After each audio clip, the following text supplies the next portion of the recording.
Bueno, el video anterior se cortó, decía que espero no haberlos torturado mucho. Y en este pequeño video veremos una breve explicación de lo que es la continuación de la explotación. En realidad parece mucho si lo leen del manual, pero tengan en cuenta que se habla mucho de dos tipos de continuación, la continuación inmediata del 189 o la continuación ordinaria del 190, pero en definitiva en ambos casos el procedimiento es el mismo. ¿Cuándo vamos a hablar de continuación inmediata? Cuando se pueda poner en grave riesgo un ciclo de producción, es decir, cuando parar con la actividad empresaria, ¿sí? Pueda llegar a ocasionar mayores perjuicios, entonces se produce una continuación inmediata. ¿Cuál es el fin siempre de continuar con la empresa, ya sea de manera inmediata o de manera ordinaria? Es vender la empresa en marcha. ¿Por qué? Porque siempre nos va a dar, o en la gran mayoría de los casos, nos va a dar mayores beneficios vender una empresa en marcha que vender todas sus piezas por separado.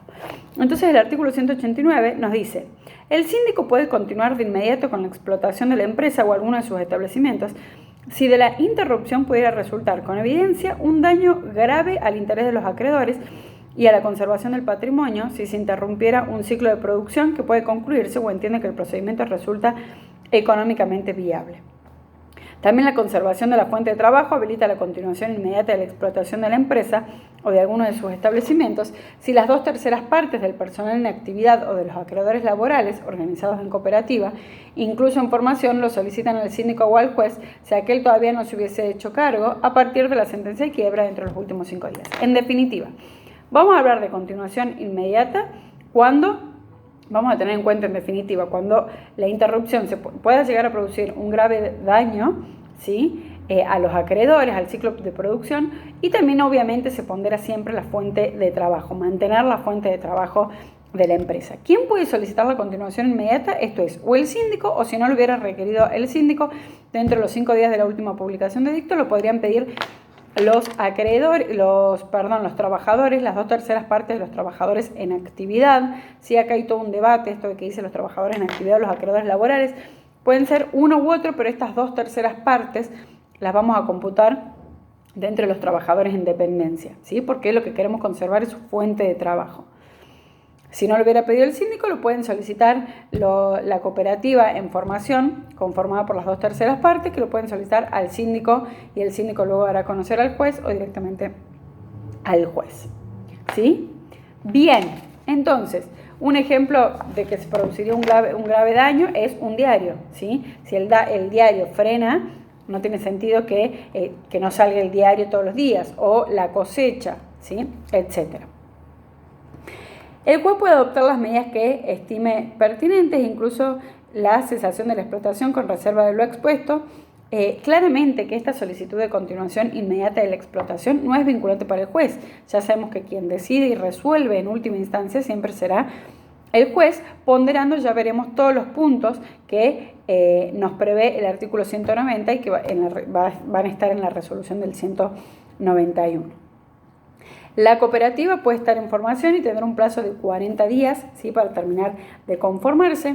En relación a las empresas que prestan servicios públicos, así lo dispone el 189, la regla es la continuación inmediata, justamente porque se toma en cuenta el interés público, ¿sí? Es decir, los usuarios del servicio en beneficio, digamos, por sobre el interés de los acreedores. Entonces, cuando se trata de empresas que prestan servicio público, la regla es que se continúe y se debe comunicar la sentencia de la quiebra a la autoridad que ha otorgado la concesión, si el cual decide en los términos del 191, bueno, y en definitiva se comunica a la autoridad concedente, y la cesación efectiva de la explotación no puede producirse antes de pasados los 30 días, es decir, que por lo menos debe estar 30 días en la prestación de este servicio público. Pero en definitiva es la regla, la continuación cuando se trata de una empresa que presta servicio público. Si no se diera una continuación inmediata, siempre y en todos los casos en que se declare la quiebra, el síndico debe emitir un informe dentro de los 20 días corridos en que asuma su cargo. Este plazo es bastante cuestionado porque se dice que dentro de los 20 días corridos, dice el 190, es una de las excepciones a los días hábiles que habíamos visto, ¿sí? Como principio general, perdón, estoy tomando unos mates, se dice que es muy escueto, muy acotado este plazo para brindar un informe como el que pide el 190. Sin embargo, bueno, deberá ser dentro de ese plazo y tendrá que pronunciarse sobre si puede o no continuar la actividad empresaria, si es conveniente que continúe. ¿Y en base a qué tendrá que analizar? Bueno, tendrá que hacer un análisis exhaustivo, si tiene sentido continuar, si se puede, no generando tanta deuda. La regla es que se pueda continuar, insisto, si es más beneficioso que se venda la empresa en marcha, y por otro lado, siempre y cuando no genere más deuda, porque sepan que todos los gastos que se produzcan por la continuación de la empresa, si hay que pagar contratos de alquiler, personal y demás, como regla, y si continúa el fallido en esta empresa, la empresa en marcha, que en realidad ya dijimos que el fallido no va a continuar, sino va a ser el síndico, ¿sí? Porque es el que conserva y administra, son gastos del 240, es decir, se van a pagar como privilegio, como gastos del concurso. El 190 dice, en toda quiebra, aún en las comprendidas en el artículo precedente, el síndico debe informar al juez dentro del plazo de 20 días corridos, contados a partir de la aceptación del cargo, sobre la posibilidad de continuar con la explotación de la empresa del fallido de alguno de sus establecimientos y la conveniencia de enajenarlos en marcha. En la continuidad de la empresa se tomará en consideración el pedido formal de los trabajadores en relación de dependencia que representan las 2/3 partes del plazo de la actividad de los acreedores, quienes deberán actuar en el periodo de continuidad bajo la forma de una cooperativa. Lo mismo que vimos para el 189. A tales fines, deberá presentar en el plazo de 20 días a partir del pedido formal. Si al pedido de continuación lo pidiera la cooperativa de trabajadores, sí, porque quieren mantener la fuente de trabajo, ellos tendrán que presentar, a una información, tendrán que presentar un plan de explotación. En este plan de explotación tendrán que decir, bueno, cómo será. En este plan de explotación lo que se va a analizar es la seriedad, ¿sí?, de los trabajadores en cómo piensan continuar con la empresa en marcha. Si bien seguramente para ellos les es más fácil porque conocen el know-how, cómo funciona la empresa, tendrán que decir con qué personal, cómo pagarán el pasivo, cómo tratarán de no generar mayores deudas, con qué personal, bueno, la forma de funcionamiento, ¿sí?, de esto. Entonces tienen que presentar, si lo pide la cooperativa, un proyecto de explotación conteniendo las proyecciones referentes a la actividad económica que desarrollará, del que se dará traslado al síndico por 5 días, quien emitirá opinión al respecto. El término de continuidad de la empresa no hace nacer el derecho de nuevas indemnizaciones y el informe del síndico debe expedirse sobre distintos aspectos. Si el síndico considera que debe continuar la empresa, tiene que presentar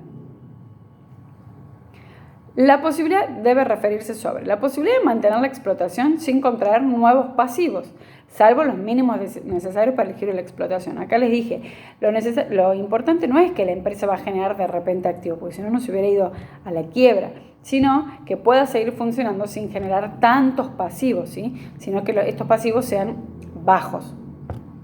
La ventaja que resultaría para los acreedores en la enajenación de la empresa en marcha, la ventaja que pudiera resultar para terceros en el mantenimiento de la actividad. Estos terceros obviamente pueden ser tanto los acreedores como trabajadores, ¿sí?, de que puedan conservar su fuente de trabajo. El plan de explotación sobre el que se pronunció la cooperativa, o un plan de explotación que si no pidió la cooperativa se tenga que pronunciar la sindicatura. Los contratos en curso de ejecución que deben mantenerse, qué contratos deberán continuar y cuáles no. En su caso, reorganizaciones o modificaciones que deban realizarse en la empresa para hacer económicamente viable su explotación. Los colaboradores que necesitará para la administración de la explotación. Acá dependerá la empresa de que se trate y si necesita una especialidad para algo, podrá solicitar que se contrate esa especialidad. Y explicar el modo en que se pretende cancelar el pasivo preexistente. En caso de disidencia o duda, el juez obviamente siempre puede llamar a una audiencia a las partes, ¿sí?, y aclarar los puntos. El juez, de manera fundada, puede extender los plazos que se prevén en la ley para la continuidad de la empresa en la medida en que ello fuera razonable para garantizar la liquidación de cada establecimiento.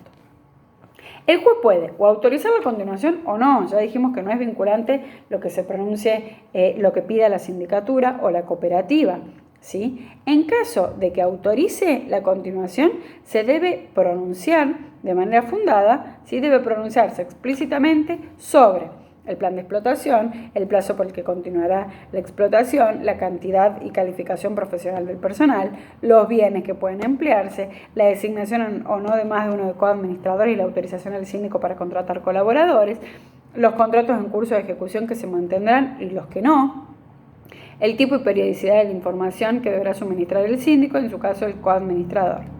Dentro de los 10 días posteriores a la presentación del informe del 190 deberá expedirse el juez y obviamente la resolución es apelable. Así lo prevé el 191. Entonces tenemos que, sea que se trate del supuesto de continuación inmediata, o sea que se trate del supuesto de continuación ordinaria, en ambos casos vamos a tener que el síndico o la cooperativa tendrá que presentar esto que prevé el 190, ¿sí? Sobre todo los puntos que prevé el 190. En definitiva, cómo va a continuar la empresa. Y si el juez resuelve o deniega fundadamente, o si resuelve a favor, deberá expedirse sobre los puntos que prevé el 191. Ya dijimos que si se trata de una empresa que presta servicio público, la regla es la continuación inmediata, le notificamos a la autoridad concedente y no puede suspender el servicio hasta por lo menos 30 días después de haber comunicado a la autoridad concedente del servicio. Si es la cooperativa de trabajadores reunida por las 2/3 partes de trabajadores la que va a continuar con la empresa, decimos que el 191 bis prevé una ayuda a la cooperativa, una ayuda técnica, se dice que también necesitaría una ayuda financiera, económica, pero bueno, el 191 dice que el Estado deberá brindarle la asistencia técnica necesaria para seguir adelante con el giro de los negocios. El 192 nos trae lo que es cómo se va a regir, en caso de que continúe, cuáles son las reglas. Y está bastante vinculado a lo que hablamos en el video pasado, ¿sí? Se consideran autorizados para todo lo que haga al giro ordinario, pueden realizarlo. Para los actos que excedan, lo mismo, necesitan autorización judicial. Igual que lo que veíamos para el concurso, ¿sí? Acá pensemos que continúa la empresa y acá será un síndico y un coadministrador, supongamos que van a estar al mando de esta empresa. Bien, para lo que haga el giro ordinario no necesitan autorización. Para lo que haga el giro extraordinario requieren autorización. Dijimos que como regla, todas las obligaciones que contraigan, si tienen que designar un coadministrador, alguien especialista, el personal que continúe, ¿sí? Si fuera el personal que continúe, gozan de la preferencia, dice el inciso 3, de los acreedores del concurso, es decir, gozan de la preferencia del 240. Ahora, si fuera la cooperativa de trabajadores reunida la que continúa con la empresa, ¿sí? Ellos podrán verificar y fueren acreedores además, porque ojo, pueden ser trabajadores que se les deban acreencias, entonces por esas acreencias debidas van a poder verificar, ¿sí? Ahora, por lo que continúen, no pueden generar acreencias, porque si son ellos los que se van a quedar con la cooperativa, van a seguir justamente para conservar la fuente de trabajo. Entonces, si fuera la cooperativa la que se queda con la empresa, ¿sí? Continúa con la empresa en marcha, sus haberes no van a gozar de la preferencia del 240, como dice el inciso 3, ¿sí? Justamente, insisto, porque ellos se están quedando para conservar la fuente de trabajo, y por lo tanto, tampoco se les va a deber esas remuneraciones que están devengando. Salvo, insisto, que fuera la sindicatura quien continúa. Es decir, cuando yo les digo el fallido, me refiero que no es la cooperativa de trabajadores, ¿sí? Y así lo prevé expresamente el penúltimo párrafo del artículo 192. Y esto es lógico. Si quien continúa la cooperativa, imagínense, la cooperativa continúa y encima sigue generando haberes, cuando ellos ya son miembros asociados, ¿sí? Que forman parte de la cooperativa, siguen generando haberes con el privilegio del 240. Sería un contrasentido. Entonces, las obligaciones legalmente contraídas por el responsable de la explotación gozan de la preferencia de los acreedores del concurso, esto es, como gasto del 240. Y lo relacionamos con el penúltimo párrafo. En caso del 192, en caso de que la explotación de la empresa de alguno de los establecimientos se encuentre a cargo de la cooperativa, será aplicable el presente artículo con excepción del inciso 3, por los que le acabo de decir. ¿Sí? Porque sería un contrasentido que si ellos se quedan con la fuente de trabajo encima generen nuevos saberes. En la bolilla 12 vamos a ver los efectos que tiene el concurso de la quiebra sobre los contratos preexistentes y uno de ellos es qué pasa con los contratos de alquiler. Sin embargo, el 193 nos trae una norma específica, ¿sí?, que es cuando la quiebra es locataria y se decidiera continuar con la empresa. Si la quiebra fuera locataria de un establecimiento comercial donde, donde funciona la empresa, el 193 dice: en los casos de continuación de la empresa y en los que el síndico exprese dentro de los 30 días de la quiebra la conveniencia de la realización en bloque de los bienes, se mantienen los contratos de locación en las condiciones preexistentes. Es decir, si la quiebra es locataria y allí funciona la empresa, debe continuar este contrato de locación. Las mercedes locativas que se devengan al locador tendrán la preferencia de los gastos del 240. Por eso hay que analizar con seriedad cuándo continúa o no la empresa. Tenemos que decir si es viable o no, porque imagínense que continuemos, generemos un montón de acreencias, gastos del 240 y después, ¿sí?, se frustre. Sería más perjudicial para la quiebra, ¿sí?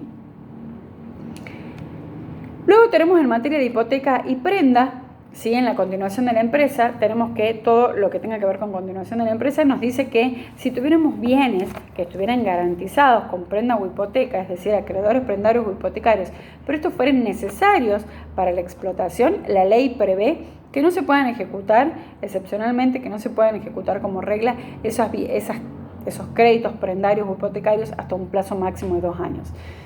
Ha sido cuestionado este plazo máximo de 2 años porque va en perjuicio de este acreedor prendario hipotecario, si se quiere, que tenía una garantía especial justamente sobre un determinado bien, pero la ley, como le da importancia a pondera los intereses, pondera quizás, primero habrá que analizar cada caso en concreto, ¿no? Y segundo, la ley ha querido ponderar y ha querido preferir la fuente de trabajo a los trabajadores, a los acreedores, por sobre este acreedor hipotecario o el acreedor prendario. De todas maneras, el plazo máximo es de 2 años por el que podrá suspenderse, sin embargo, el juez podrá establecer un plazo más acotado o podrá solicitar que se establezca una nueva garantía para levantar esta garantía prendaria o hipotecaria. En relación a los contratos de trabajo, tenemos que, si continúa la empresa, el artículo 196 en su tercer párrafo nos dice que la regla con la quiebra es que, declarada la quiebra, se produce la suspensión de los contratos de trabajo y pasados 60 días, si nada se dice, se resuelven estos contratos, ¿sí? Ahora, si dentro de ese término, dentro de los 60 días, se decide la continuación de la explotación, se considerará que se reconduce parcialmente el contrato de trabajo con derecho por parte del trabajador de solicitar verificación de los rubros indemnizatorios devengados. Los que se devenguen durante el periodo de continuación de la explotación se adicionarán a estos. Aun cuando no se reinicie efectivamente la labor, los dependientes tienen derecho a percibir sus haberes. Esto es lo que hablamos hace rato y dijimos, los trabajadores, por lo que se les debía, tendrán derecho a verificar. Y si continúan en la explotación, cuando verifiquen, les seguiremos adicionando a su crédito verificado, estos haberes devengados. Ahora bien, el 196 último párrafo dice, no será de aplicación el párrafo anterior para el caso de que la continuidad de la explotación sea a cargo de la cooperativa de trabajadores o de la cooperativa de trabajo. Y acá lo mismo que dijimos. Ello es lógico porque si se quieren quedar con la empresa, ¿sí?, no pueden pretender seguir generando acreencias, ¿sí? Ya pasaron a ser miembros asociados. Y por último, ¿sí?, relacionado con esto, tenemos el 199, que dijimos que la idea de continuar con la empresa, ya sea porque se la queden los trabajadores o obviamente que tendrán que pagar, hacer el plan de explotación y pagarán un precio y verán cómo cancelan el pasivo, ¿no? Pero, o ya sea que la adquiera para luego que la adquiera un tercero, para que se venda como empresa en marcha y genere más crédito, el 199 dice, el adquirente de la empresa cuya explotación haya continuado solo será considerado sucesor del concurso con respecto a los derechos laborales de los trabajadores cuya relación se mantuvo en este periodo. En consecuencia, no es sucesor del fallido, sino en ese concepto, y los importes adeudados con anterioridad a la quiebra serán objeto de verificación o pago en el concurso.